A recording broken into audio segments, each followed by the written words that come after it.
Hi, this is Dr. Kimberley Linert, and you're listening to Incredible Life Creator Podcast. My guest today is Ben James.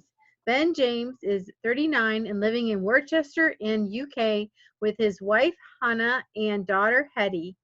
He has a background in chiropractic and has worked in the medical industry promoting medical devices for sports injuries over the last few years. He left the chiropractic profession as he was disillusioned by the whack and crack approach he saw from many in the clinic he was a part of. However, having seen spinal surgery in action and with his own belief of a movement-based approach to back health, he started the Back Pain Solutions podcast to help empower back pain sufferers to take control of their own back health. He has remained registered as a chiropractic, continued with his CPD, and will be opening a clinic later this year. Welcome to the podcast, Ben. Thank you very much. Great to be here. Thanks for having me on. Yeah, so tell us about you. Where'd you grow up, how you started out, and how you got to be doing this wonderful podcast now. Yeah, so I grew up originally. I was born in Yorkshire in the UK, so up in the north east of England, and moved down to Worcester in the Midlands, just south of Birmingham, when I was around 6, so 1986. Seems a long time ago now. That was a new job my dad took in the area, and been here pretty much ever since, other than studying away. And I guess when I was growing up, I was always interested in sport, always interested in health, from what I can remember. Mm-hmm. And the natural progression for me through school was to do kind of sports science and physiology, and take that route without really knowing exactly what I wanted to do from a career point of view. I was always very fortunate to have a supporting, loving family that gave me opportunities and a great network of friends, which remain this day, which has certainly helped to shape who I am, and make me the confident person that I am today. And I was given the opportunity to study, and took the route of doing a sports science degree. Really enjoyed that. Loved reading, loved learning, always have done, continue to do so to this day. And in 2004, when I finished my degree, I really reached a bit of a crossroads, the first crossroads in my life, where I thought, well, okay, what am I going to do now? And the natural step for me was to get a job and get a bit of, I guess, real life experience. I'd done some work in between university, gone away and worked in France over one summer, which was fantastic. I'd encourage any young listeners to take those kind of opportunities to get that experience and that interaction with people more than anything else. Really, I think certainly in the world we live in now with social media, it's important from a communication skills point of view, if nothing else. But I reached a crossroads, and I got a job working in pharmaceutical sales, which is fair to say I hated.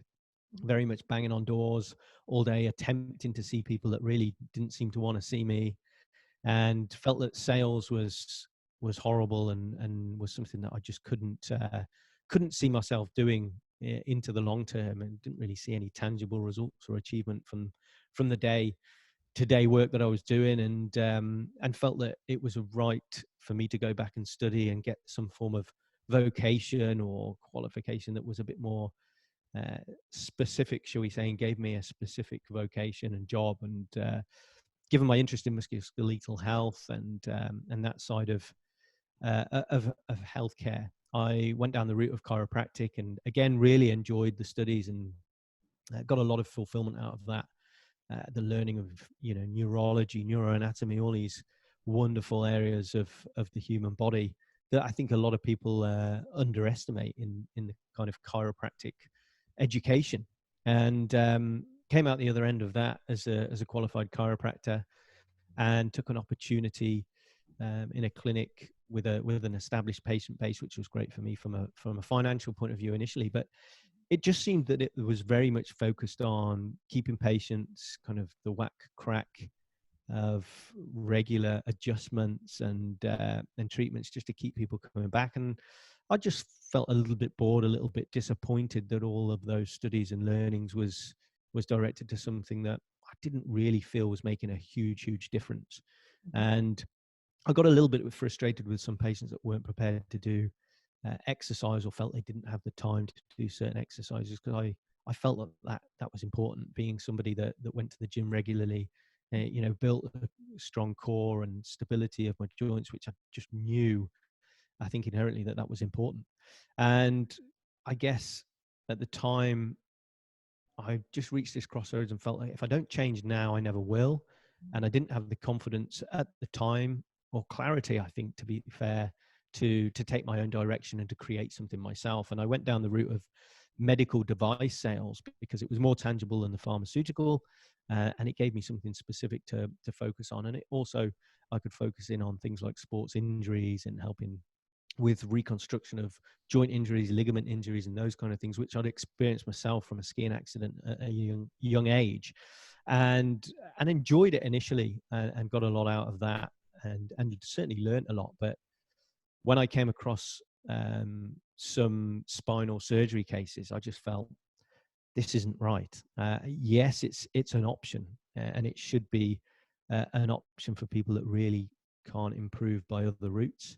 But it just, again, it was another crossroads in my life, and I thought, I've got to take advantage of what I know and apply that in a way that can help more people, and help empower people with their back health to take ownership of it, take control of it, and ultimately get back to the activities they love. And for me, based on my physiology and anatomy and biomechanical interests in back health, undoubtedly that is the way that people are going to get better, and they're going to prevent continued chronic back pain. And that was really the kind of spark that that ignited the Back Pain Solutions podcast and our website Smart Strong, which is all about helping people with their movement and their back health. And that's what's brought me to this point today. And with a friend and colleague, we're opening another clinic in Birmingham in the UK later this year, towards the end of 2020. I've always kept up my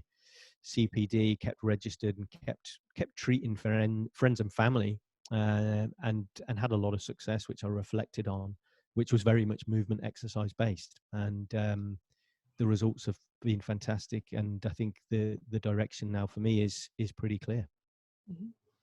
Yeah, well, thank you. And I think back problems are like, it's a huge problem everywhere because of our occupation, what we do, or just we kind of abusing our own bodies sometimes by some of Yeah, the things we do. I know as an optometrist, all my instruments are over here to the right. And so all day long, I'm pulling these heavy instruments over and I'm putting them back all day long. yeah. So, anybody that has a repetitive job like that, that it can get really, really painful. But there's other things that cause the pain besides just physical things. What are some of the things that cause pain besides physical? Yeah, I mean, you're absolutely right. The repetitive nature of the lives we lead, as we discussed at the beginning, undoubtedly have an impact. That physical, um, that physical routine and repetitive routine is a big problem. But and I think that is an issue in terms of taking that away from the office or from the work environment. People are not educated in the gym setting to necessarily do the right exercises for back health. So they may sit all day at a desk, sit all day behind a computer with a poor posture, or without doing any short breaks and things that can break that cycle. And then they'll go to the gym and do sit-ups for their abdominal training, and they're repeating further flexion, and that's just hugely unhelpful for the disc. So further physical effects, but based on a lack of knowledge around the exercises that are beneficial to our backs, our spine health. The other thing for me that is a huge element and influence is nutrition, and whether that's leading to obesity and the impact that carrying too much weight can have on back health and health in general. But actually, even more so, I think the chronic inflammatory conditions that we're seeing that are impacting our health in general, and that can lead to chronic conditions. And more research and evidence is demonstrating that chronic inflammatory conditions are improved by better nutrition, better nutritional profiles, better nutritional choices are having a much better and much greater impact on our health. And I think, we're seeing more now with the increasing use of the internet and the digital age, that people are starting to recognize and take ownership of their own health by reading a lot of this content and information that is out there, that is just showing that our own choices and our own decisions are having a huge impact on our health. So I think for me, yes, movement and physical issues are a cause and a big issue with back pain. Nutrition for me is undoubtedly another one. Mhm. Yeah. So when you talk about chronic inflammatory diseases or sicknesses, what are you talking about? Well, I mean, we've seen so many growing conditions in the kind of 21st century, as it were, that we just didn't see in the past. When we were more hunter-gatherer lifestyle, we just weren't seeing the same conditions. There can be an argument that, well, okay, people didn't live as long, and therefore we didn't see or have the chance to see these conditions. But even things like Crohn's disease and ulcerative colitis, those kind of conditions are improved in so many people with better nutritional choices. Now, that's not to say that they are always cured, but certainly the management of these conditions is much better with a better nutritional choices or change in diet for a lot of people. And there's got to be something to that if these conditions and those symptoms are improving as a result. And more so now, I think there's focus on, well, could those nutritional choices prevent these conditions? There's certainly multifactorial, stress and other influences, have an impact on these kind of conditions. But those are just a couple to name a few. But there are so many other conditions that there is considered to be nutritional implications or environmental implications, and we know that a number of different cancers are affected by lifestyle choices. Clearly, an obvious one is lung disease with smoking, but nutrition is certainly influencing others. So when someone has inflammation in their body, how does that affect the nerves and the muscles and the chemistry? What is happening when there's inflammation in the body? Well, I think that chronic inflammation, that kind of autoimmune immunity is the issue here, and that chronic inflammation is leading to the body kind of attacking itself. The common condition or kind of phrase at the moment is leaky gut, and the impact that can have. As our gut is leaking these substances, that in itself is getting into the system as it shouldn't for in terms of a basic description, and that in itself is having an impact on our organs and our systems that we don't want. And that's where we're starting to see evidence of some of these conditions occurring as a result of that. So gut health is certainly becoming a real topic of conversation for a lot of people, and there's some great books coming out now where are focused on that, and a number of podcasts focused on kind of primal living, and then there's the whole primal versus vegan debate. So it's undoubtedly a problem that I think we need to recognize, and I think it needs to be a focus over the long term in terms of our approach to medicine, and that is just what is taught at the moment. And I don't know the data or the information in terms of the nutrition studies or nutritional studies as part of medical degrees, chiropractic, osteopathic courses. But I think undoubtedly it's something that has to be a focus over the long term, because people just need to know what they're putting in their bodies and the impact that that's having. And we need to be more proactive to better improve our health in the long term if we want to lead not just long lives, but healthy and live optimally. Yeah, so I have friends that they swear by the vegan diet. They don't touch meat. They said the meat will cause inflammation. And then I have friends who are, like you said, doing the primal or the like I'm doing a ketogenic diet now. So it's Sure, yeah. vegan, it's but different things help different people. I know by doing the keto diet, and I've also done the paleo diet, I have less inflammation in my body and I feel better. But if I Mm, eat too much grains or whatever, then sure. Yeah. Yeah. sugar, then I know the inflammation goes up. And I know from a physical standpoint, just looking at my skin or my body, when the inflammation is there, I feel puffier. Does that make sense? I don't Yeah. Sure. feel I don't feel it's not really an overweight thing. It's almost like there's almost a swelling, or it's like things are inflamed, just like the word is inflammation. So when Yeah, no, absolutely. And I think, I wouldn't like to comment. There's people with far more knowledge on the vegan versus primal paleo, ketogenic, vice versa. But I think there is something to be said about, the fact that we are all individuals. Does one thing absolutely work for everybody? Maybe it does, and maybe in time research demonstrates that that's the case. But there seem to be enough stories on both sides of the fence to suggest that people are feeling better as a result of one or the other. So maybe there's something there. I mean, for me personally, I'm like you. I'm on more of a ketogenic diet, for sure, and I find that I'm eating 2-3 times a day, not snacking, drinking plenty of water, and I do feel a lot better for it. I feel fuller for longer on a more ketogenic diet, and I'm certainly burning fat more optimally, feel much better in myself, and certainly my digestion is much better taking that approach. And like I say, there might be someone listening that says, God, that made me feel terrible. And there's potentially something in there, genetic, individual, all these different factors that make us unique, I guess.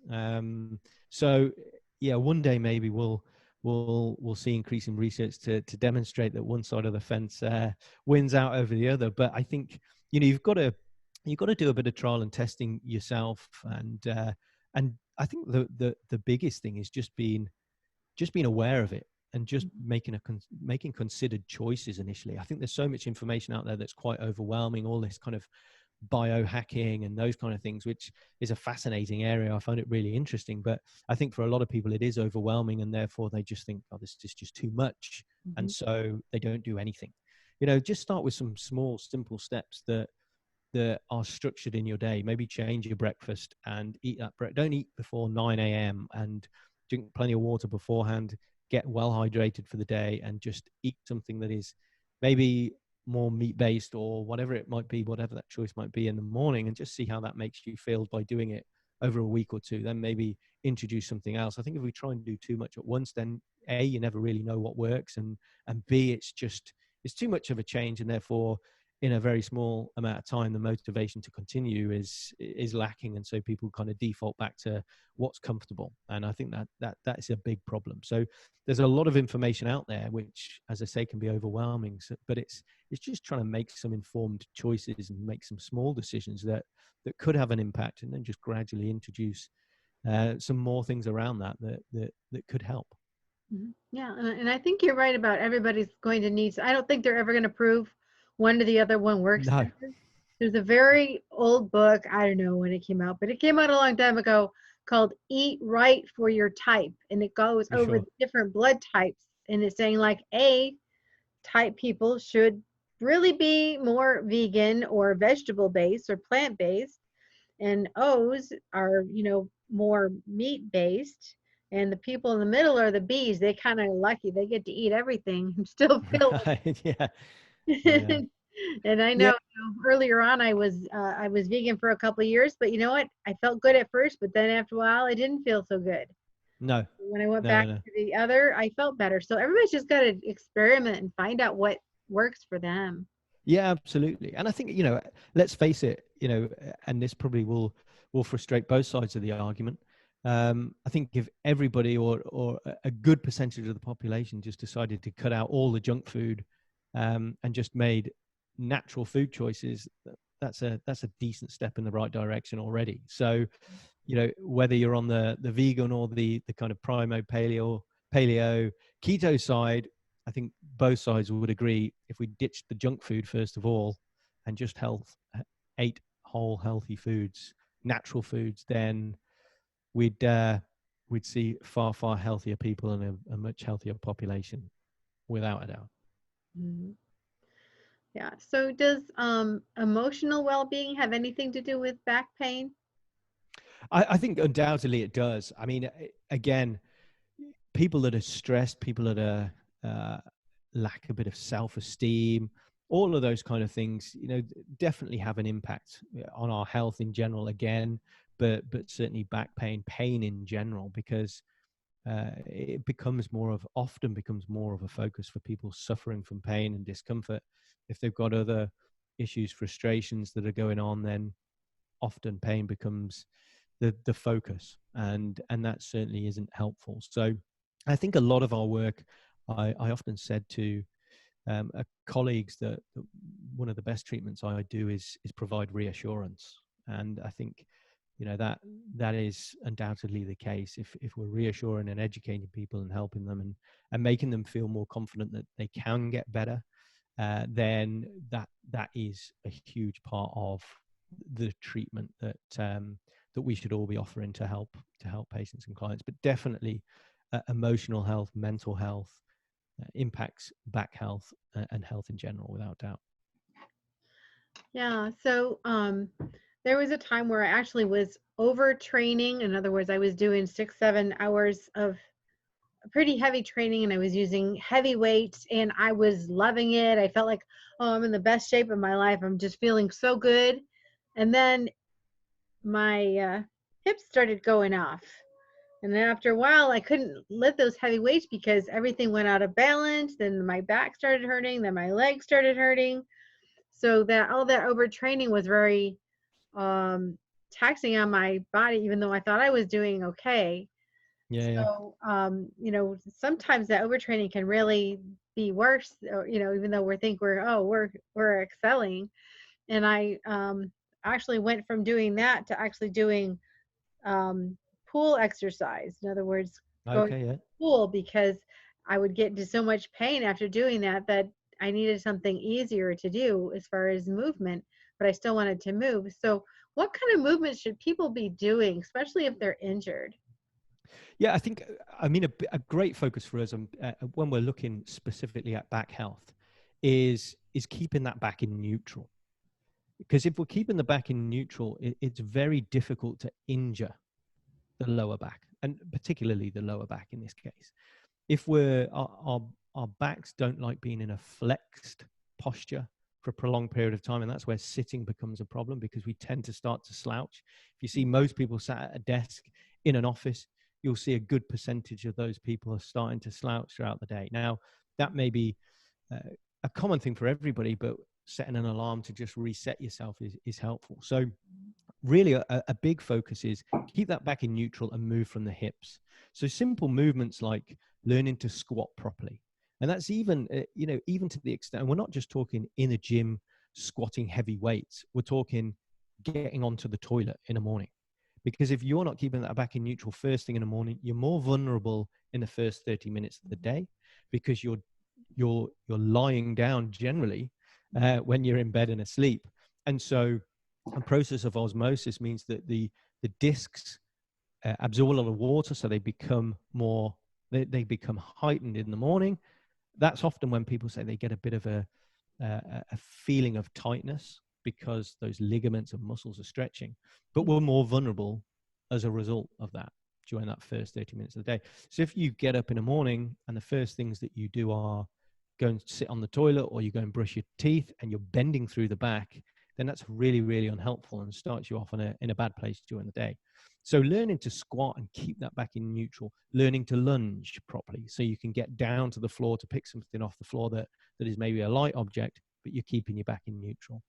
Those kind of key kind of spinal hygiene moves, kind of fundamental movements, we call them, are so important for back health. So if you're currently suffering from lower back discomfort, just over the next 3 to 5 days, just try and be conscious of bracing those abdominals, the muscles in your tummy. Just imagine that someone's trying to push into your tummy and you're just resisting them. It's not a big contraction. We're not trying to suck and hollow in the muscles. It's just firming them up and bracing them. keeping that back in neutral, and try and learn to bend through the hips for the next 3 to 5 days and just see what impact that has. And that, I challenge everybody listening that does have back pain or issues, just to focus on that and do that. Because if you go into the gym and you're bending through the back and you're doing sit-ups and those kind of movements that flex the spine, and you're suffering from back injury at the moment, then you're just prolonging and antagonizing the problem.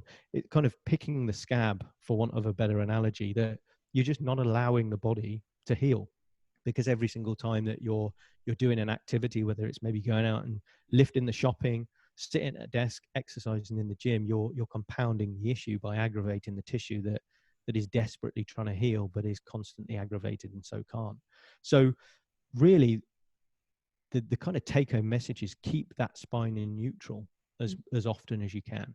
People often will then say, well, okay, so what's the best posture for seating? Just keep a neutral posture. Well, the best posture is a variable one. So, even if you keep your back neutral, the muscles in the lower back, extensors, are going to start to get a little bit tight and aching, fatigued, because again, it's just not natural for us to do that. But if you can keep that posture moving throughout the day, and like I say, set an alarm on your phone. If you're suffering from back issues, set an alarm on your phone every 20 minutes, just stand up, move around. You don't need to stand up and move around much. Then go back to your seated position. You're generally going to be more aware of it, and move throughout the day and move through the hips. The hips are a hugely stable and powerful joint. So if you're moving through the hip joints and you're keeping that back in neutral, then that alone, those things alone, are really going to help your back health and help you to get out of pain. So there are a lot of exercises that are beneficial, but there's a lot to avoid. And sit-up, the classic sit-up is one. I would encourage everybody listening that goes to the gym to avoid doing a sit-up. Even if you're not experiencing back pain, do something like the plank and the side plank. Far, far better for training your core strength than those movement-based exercises. What we say is train the flexion moment, not the flexion movement. So you can train and really challenge your core strength with exercises such as the plank or stir the pot, where you're effectively doing a kind of plank position on a gym ball and stirring your arms around, so your forearms are resting on the ball in a kind of plank position. That really, really challenges the abdominal muscles without you bending through the spine. So there are a lot of exercises that can hugely challenge your core, train your core, but in a healthy way. So, my advice to a lot of people is just keep that spine in neutral as much as possible. And if you do that, then you're going to be far more resilient to back pain and injury. I was going to say and start slow, because, just a basic plank for 30 seconds, if you've never done it, can be very challenging. And when you were talking about the stir the pot, and I'm thinking about the arms up on the ball and you're doing this, I'm like, I just can imagine me just falling on my nose. The ball yeah, absolutely. Yeah, I mean, the plank, and again, you can start with the plank by just being on your knees rather than having your legs extended. And there are other exercises. The bird dog is a good one, where you're on your hands and your knees and just try and brace that core, as we discussed, just resisting that pushing in of your tummy, brace those muscles, and then try and extend that arm forward, but really push that, make a fist and really push that arm forwards.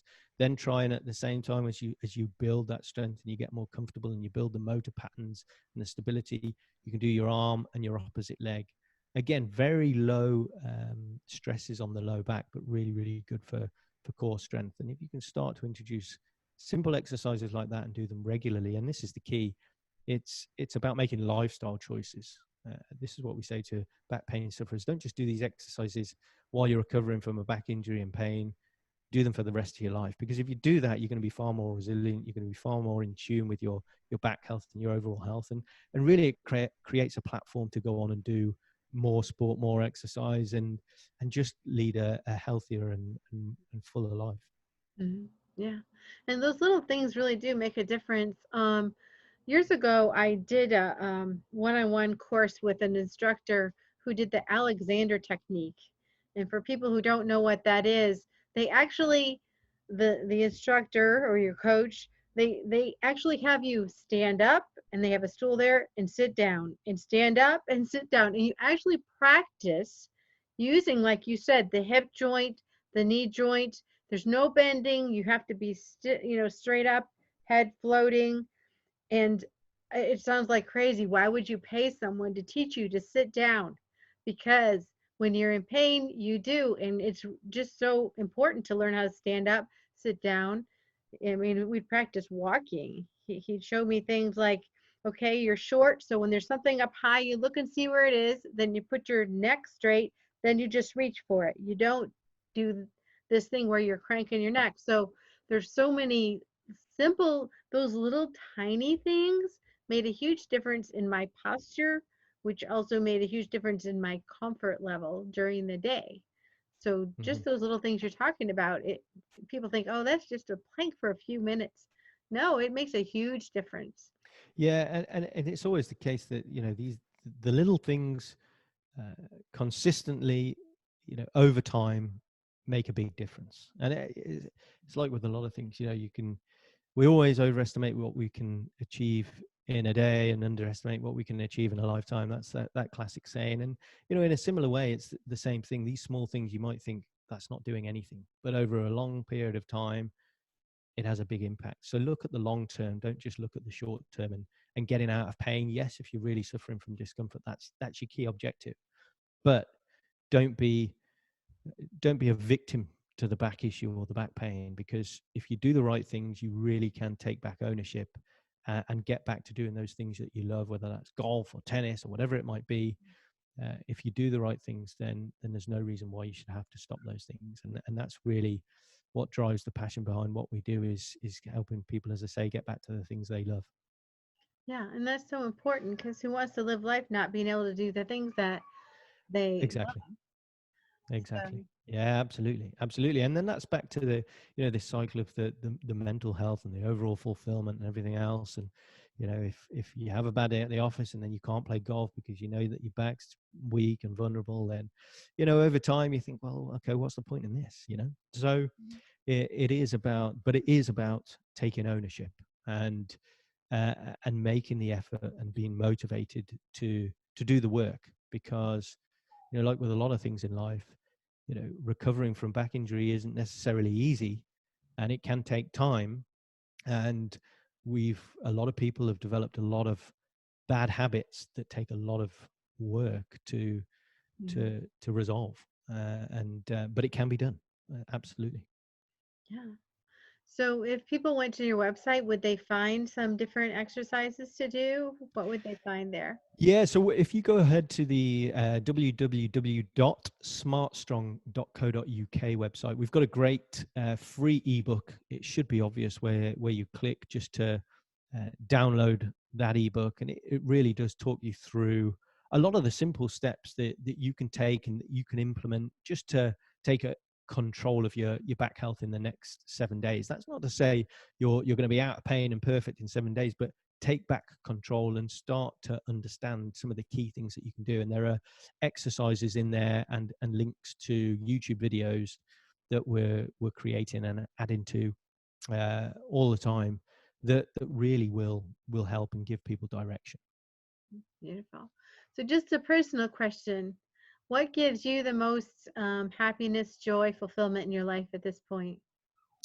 I think for me, having had the experience I've had, and we always work in hindsight and say, "Oh, I'd have done this differently and done that differently." But I think we all learn by our experiences. And for me, educating others on this key subject that really makes a difference is what I'm really passionate about. Yes, it's great to see patients get out of pain by giving them exercises and passive treatments and things, but being able to educate people and help inform them about their back health and prevent these issues, and help support personal trainers and others that are in the healthcare industry, just better advise their patients, their clients, on exercises that would be beneficial and helpful for them, is really what gives me a lot of fulfillment. I've as I say, always enjoyed studying, learning, but giving back that kind of education and helping people to transform is really what drives me.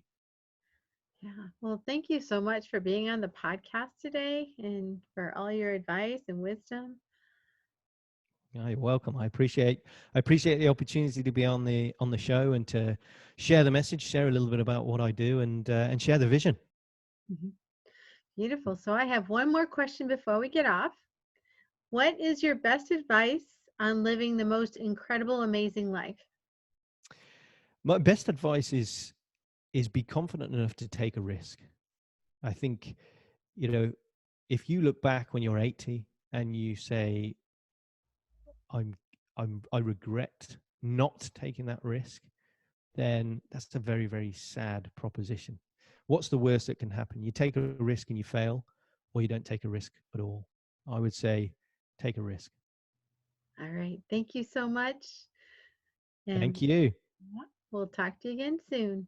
Thank you very much. Look forward to hearing the show.